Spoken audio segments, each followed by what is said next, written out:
অনেক দিন থেকেই ভাবছিলাম এবার কোথায় বেড়াতে যেতে পারি। অনেক ভাবনার পরে পেলাম কাশ্মীর। বাংলাদেশে যে গরম পড়েছে তাতে নিঃসন্দেহে বেস্ট প্লেস হবে কাশ্মীর। কাশ্মীর তো যাব, কিন্তু কিসে? মনে হলো ট্রেনই বেস্ট হবে। কলকাতা থেকে কাশ্মীর ট্রেনে যেতে চাইলে তো প্রথমে যেতে হবে কলকাতা, কিন্তু কলকাতা কিসে যাব? অনেক ভাবনার পরে বেরিয়ে এলো ট্রেন। ঢাকা থেকে কলকাতা তো ট্রেনে আমার কখনো যাওয়া হয়নি, তাহলে তো ট্রেনে ঢাকা থেকে কলকাতা যেতে পারি। শুভ সকাল। আজ এপ্রিল মাসের 5 তারিখ। প্রণব দা এক্সপ্লোরারের নতুন আরেকটি ভারত ভ্রমণ সিরিজ শুরু হচ্ছে আজ থেকে। এখন সকাল 6টা 15। আমি ঢাকার মিরপুরের কাজীপাড়ায় অপেক্ষা করছি মোটরসাইকেলের জন্য। মোটরসাইকেল পেয়ে গেলে আমি রওনা দিব ঢাকা ক্যান্টনমেন্ট রেলওয়ে স্টেশনের দিকে। সকাল 8টা 15 মৈত্রী এক্সপ্রেসে আজ আমি যাব ভারতের কলকাতায়।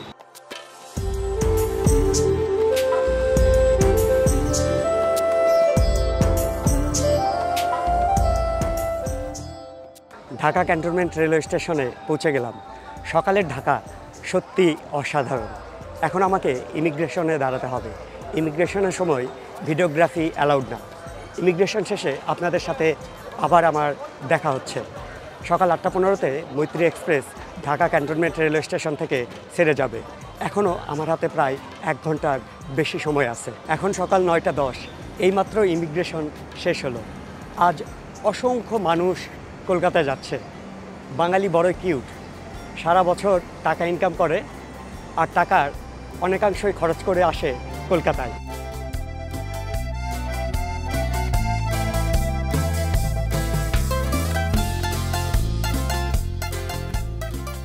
আমি প্রথমবারের মতো মৈত্রী এক্সপ্রেস ট্রেনে ভারতের কলকাতায় ভ্রমণ করছি। আমি প্রায় 15 দিন আগে ঢাকা রেলওয়ে স্টেশন কমলাপুর থেকে মৈত্রী এক্সপ্রেস ট্রেনে টিকিট করেছি, আর ট্রেন ছাড়ছে ঢাকা ক্যান্টনমেন্ট রেলওয়ে স্টেশন থেকে।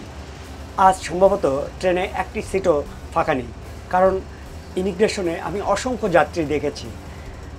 আমি কিভাবে টিকিট করেছি এখন আমি আপনাদের কাছে তা তুলে ধরছি। গত 25শে মার্চ 2024 পকেটে টাকা ও পাসপোর্ট নিয়ে চলে গিয়েছিলাম ঢাকা রেলওয়ে স্টেশন কমলাপুরে। লাইনে দাঁড়িয়েছিলাম কিছুক্ষণ, তারপর পেয়ে গিয়েছিলাম মৈত্রী এক্সপ্রেসের কাঙ্ক্ষিত টিকিট। মৈত্রী এক্সপ্রেসের টিকিট কাটার জন্য পাসপোর্ট নিয়ে যাওয়া বাধ্যতামূলক।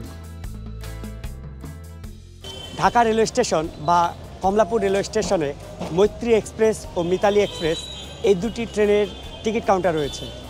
আমি টিকিট কেটেছি মৈত্রী এক্সপ্রেস ট্রেনে। মৈত্রী এক্সপ্রেস ট্রেনে যাত্রী চলাচলের জন্য 2 ধরনের আসন ব্যবস্থা রয়েছে। একটি হচ্ছে এসি সিট, আরেকটি হচ্ছে এসি চেয়ার। আমি টিকিট কেটেছি এসি সিটে। আমার টিকিটের মূল্য পড়েছে 4,900 টাকা, আর এসি চেয়ারের টিকিটের মূল্য 3,600 টাকা।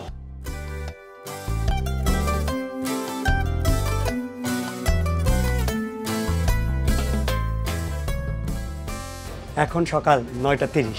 এইমাত্র ট্রেন ছেড়ে দিল। প্রায় 1 ঘন্টা 15 মিনিট লেট করলো ট্রেন ছাড়তে।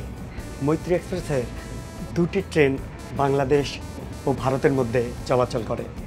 বাংলাদেশ থেকে শুক্র, শনি, সোম, মঙ্গল ও বুধ এই 5 দিন ট্রেন ছেড়ে যায় কলকাতার উদ্দেশ্যে। আর কলকাতা থেকে শুক্র, শনি, রবি, মঙ্গল ও বুধ এই 5 দিন ট্রেন ছেড়ে আসে ঢাকার উদ্দেশ্যে।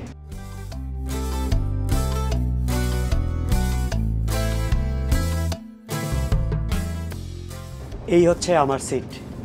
এটি কেবিন হলেও একসাথে 3 জন যাত্রী ভ্রমণ করতে পারবে। মৈত্রী এক্সপ্রেস ট্রেনে 8টি বগি রয়েছে, 4টি এসি চেয়ার আর 4টি এসি সিট। আমি যখন টিকিট কেটেছিলাম এসি চেয়ারে কোনো সিট ছিল না, এজন্য আমাকে এসি সিটেই যেতে হচ্ছে। ঢাকা থেকে কলকাতার দূরত্ব প্রায় 390 কিলোমিটারের মতো। ঢাকা থেকে কলকাতা যেতে এই ট্রেনের সময় লাগে প্রায় 8 ঘন্টা। আজ ট্রেন ছাড়তে 1 ঘন্টা 15 মিনিটের মতো লেট করেছে। কলকাতা গিয়ে পৌঁছাতেও 1 ঘন্টা 15 মিনিটের মতো লেট হবে। এই ট্রেন আজ কলকাতা গিয়ে পৌঁছাবে 5টা 30-এর দিকে। এই কেবিনে ভ্রমণ করতে বেশ ভালো লাগছে, কিন্তু কেবিনের জানালা প্রচণ্ড খোলা। ভিতর থেকে বাইরে কিছুই দেখা যাচ্ছে না এবং বাইরের সিনারিও ক্যাপচার করতে পারছি না। কেবিনের বাইরেও ভিডিওগ্রাফি করা নিষেধ। এগুলো বাদ দিয়ে জার্নি কিন্তু বেশ আরামদায়ক।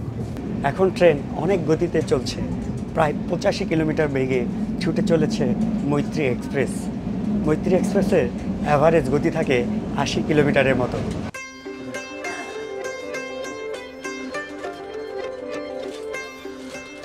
এইমাত্র সকালের নাস্তা দিয়ে গেল। সকালের নাস্তায় আছে 3 পিস ব্রেড, চিকেন ফ্রাই আর কাটলেট। সকালের নাস্তার খরচ পড়লো 160 টাকা। সকালের নাস্তার স্বাদ বেশ ভালোই ছিল, তবে আজ কেন জানি মৈত্রী এক্সপ্রেস বিভিন্ন জায়গায় বারবার স্টপেজ দিচ্ছে। আজ কলকাতায় পৌঁছাতে অনেকটাই দেরি হয়ে যাবে। আমার কেবিনে আমার সাথে 2 জন সিনিয়র সিটিজেন যাচ্ছেন। আমি কেবিনে কথা বলতে পারছি না, কারণ আমি কথা বললে তারা বিরক্ত হতে পারেন।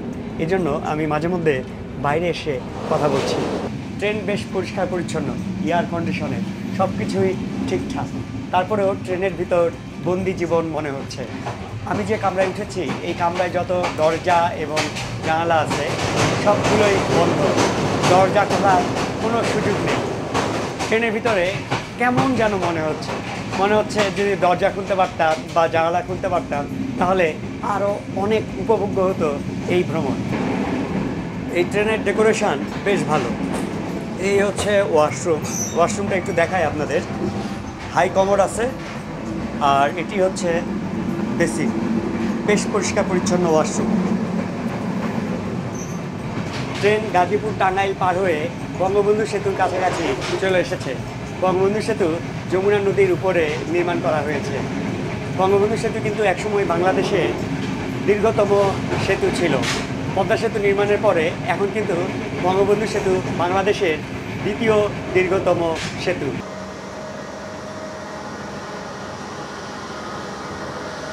প্রায় আধা ঘন্টা ধরে ট্রেন যমুনা সেতুর সামনে দাঁড়িয়ে আছে।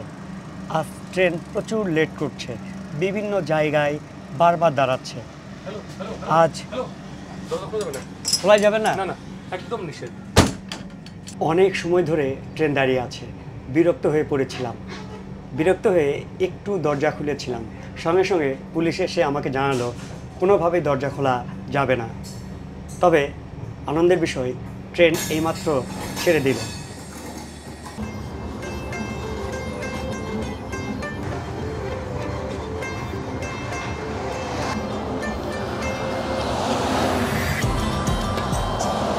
যমুনা নদীর উপরে বঙ্গবন্ধু সেতুর নির্মাণ কাজ শেষ হয় 1998 সালে। বঙ্গবন্ধু সেতু নির্মাণের পরে উত্তরবঙ্গের সাথে ঢাকার যোগাযোগ ব্যবস্থা অনেক সহজ হয়ে গেছে। বঙ্গবন্ধু সেতু নির্মাণের আগে উত্তরবঙ্গের অনেক মানুষের স্বপ্ন ছিল ঢাকা বেড়াতে যাওয়া। ঢাকা বেড়াতে যাওয়ার জন্য তারা বাড়ি থেকে বের হতো। যমুনা নদীর কাছে এসে এত বড় যমুনা নদী দেখে তারা ভয় পেয়ে আবার বাড়ি ফিরে যেত। উত্তরবঙ্গের অনেক মানুষের স্বপ্ন সারা জীবন স্বপ্নই থেকে গেছে। তাদের ঢাকা যাওয়ার স্বপ্ন পূরণ হয়নি, তারা এই পৃথিবী থেকে হারিয়ে গেছে। কিন্তু বঙ্গবন্ধু সেতু নির্মাণের পর থেকে উত্তরবঙ্গের মানুষের জীবনযাত্রার ব্যাপক উন্নয়ন ঘটেছে, এটা বলতেই হবে। বঙ্গবন্ধু সেতুর পাশেই নতুন আরেকটি রেল সেতু নির্মাণ করা হচ্ছে। এখন রেল সেতুটি রয়েছে বঙ্গবন্ধু সেতুর সাথেই। এই রেল সেতুটির কারণে বঙ্গবন্ধু সেতু কিন্তু হুমকির সম্মুখীন। পুরো বঙ্গবন্ধু সেতু রক্ষা করার জন্য বাংলাদেশ সরকার আগের রেল সেতুর ঠিক পাশেই আরেকটি নতুন রেল সেতু তৈরি করছে। আজ ট্রেন অনেক লেট করছে, বিভিন্ন জায়গায় দাঁড়া হচ্ছে। সম্ভবত কলকাতা পৌঁছাতে রাত 9টার মতো বেজে যাবে। তবে সৌভাগ্যের বিষয় হচ্ছে আজকে 2 জন সিনিয়র সিটিজেনের সাথে ভ্রমণ করতে পারছি। এটি কিন্তু আমার জন্য অনেক সৌভাগ্যের একটি বিষয় এবং আমার স্মৃতিতে অনেক দিন এই ভ্রমণ অভিজ্ঞতা রয়ে যাবে। এখন বেলা 3টা, আমাদের ট্রেন এখন পদ্মা নদী পার হচ্ছে। পদ্মা নদীর উপরে ব্রিটিশ আমলে নির্মিত হার্ডিঞ্জ ব্রিজের উপর দিয়ে আমাদের ট্রেন এখন যাচ্ছে। এই ট্রেনের বাংলাদেশ অংশে শুধুমাত্র দর্শনায় থামার কথা থাকলেও এখন পর্যন্ত কিন্তু এই ট্রেন 8 থেকে 10 বার থেমে পড়েছে। এজন্য আমাদের আজ কিন্তু কলকাতায় পৌঁছাতে অনেকটাই দেরি হয়ে যাবে।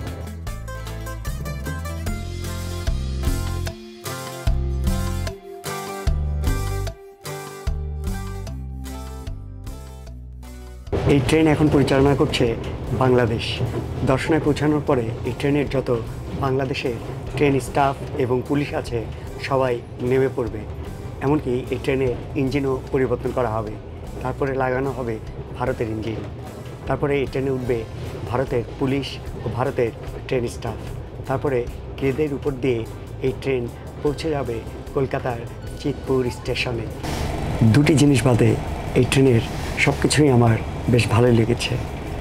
এই ট্রেনের টিকিটের দাম কিন্তু আমার একটু বেশি মনে হয়েছে। আমি টিকিট কাটছি এসি সিটে, টিকিটের দাম পড়েছে 4,900 টাকা, যদিও এর মধ্যে 1,000 টাকার ট্রাভেল ট্যাক্স ইনক্লুডেড। তারপরেও আমার মনে হয়েছে টিকিটের দাম একটু বেশি। আরেকটি জিনিস, সেটি হচ্ছে আমাকে কেবিনের বাইরে সেভাবে ঘোরাঘুরি এবং ভিডিও করতে দিচ্ছে না। এটি কিন্তু আমার কাছে খুব একটা ভালো লাগেনি।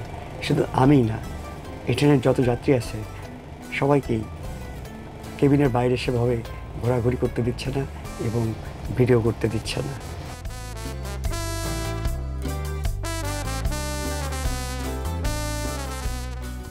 প্রায় 10 মিনিটের মতো দর্শনা স্টেশনে ট্রেন দাঁড়িয়েছিল। এইমাত্র আবার ট্রেন ছেড়ে দিল। ট্রেন বাংলাদেশ ক্রস করে ভারতের মধ্যে ঢুকে পড়েছে। এখন ট্রেন গেদে স্টেশনে দাঁড়িয়েছে। এই স্টেশনটি হচ্ছে গেদে স্টেশন।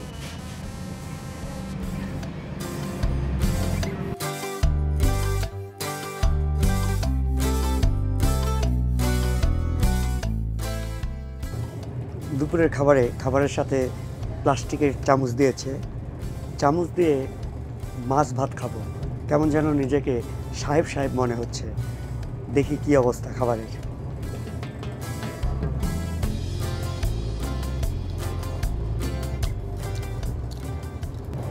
অবিশ্বাস্য ব্যাপার, ট্রেনের খাবারের স্বাদ এত ভালো হবে আমি কিন্তু কখনোই ভাবতে পারিনি। যদিও এখনও মাছ খাইনি, সবজি দিয়ে খেলাম, কিন্তু সবজির স্বাদটা অসাধারণ। এবার একটু মাছ ট্রাই করে দেখি। মাছের সাইজও কিন্তু অনেক বড়। মাছ নিলাম, সম্ভবত রুই মাছ। মাছের স্বাদও কিন্তু দুর্দান্ত। আমার তো মনে হচ্ছে 160 টাকায় বেশ ভালো মানের খাবার পেয়েছি। গেদে স্টেশন পার হওয়ার পরে টিটি এরকম একটি ফর্ম দিয়ে গেল। এই ফর্মটি হচ্ছে অ্যারাইভাল কার্ড ফর ফরেনার্স। ভারতের অংশে ইমিগ্রেশনের সময় এই ফর্মটি পূরণ করে জমা দিতে হবে।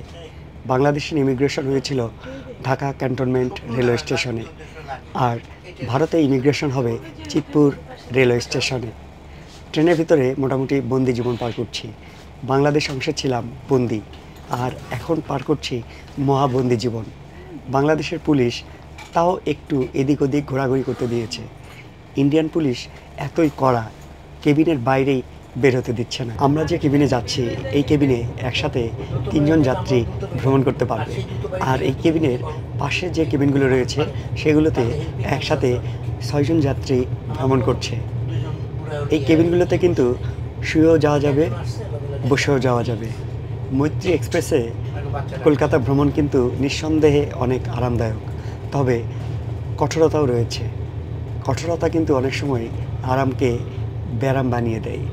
আমার কাছে কিন্তু মৈত্রী এক্সপ্রেসে কলকাতা ভ্রমণ অনেকটা ব্যারামের মতোই মনে হচ্ছে। যেখানে সেখানে ঘুরতে পারছি না, ভিডিও করতে পারছি না, এতে কিন্তু আমার কাছে মৈত্রী এক্সপ্রেসের ভ্রমণ অনেকটা ব্যারাম হয়ে গেছে। এখন প্রায় ভারতীয় সময় 6টা 30। এখন পর্যন্ত ট্রেন কলকাতা পৌঁছায়নি।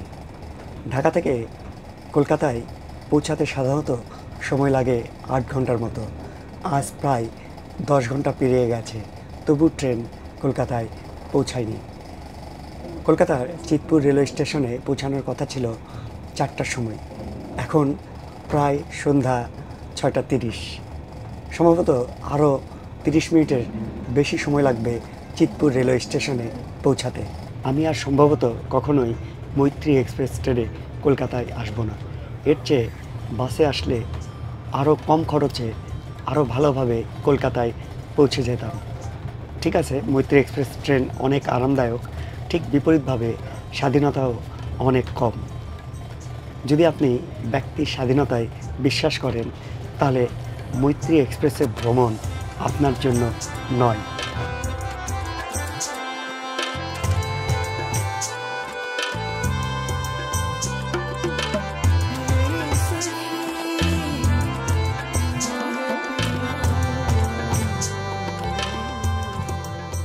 চিতপুর রেল স্টেশনের আরেকটি নাম যে কলকাতা রেল স্টেশন তা আমার জানা ছিল না। ইন্ডিয়ান সময় সন্ধ্যা 7:20 আমি পৌঁছে গেছি চিতপুর রেল স্টেশনে। তারপরে 20 মিনিটের মতো সময় লেগেছে ইমিগ্রেশন প্রসেস কমপ্লিট করতে। বাংলাদেশিরা সাধারণত কলকাতায় আসলে নিউ মার্কেট এলাকায় রাতে থাকে। আমিও এখন রওনা দিচ্ছি নিউ মার্কেট এলাকায়।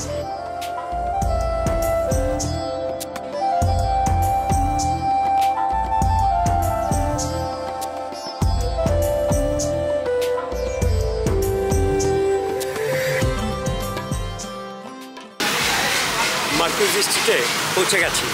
এই ভিডিও এ পর্যন্তই, দেখা হবে পরের ভিডিওতে। সেই পর্যন্ত সবাই ভালো থাকবেন, সুস্থ থাকবেন। Tata, bye bye.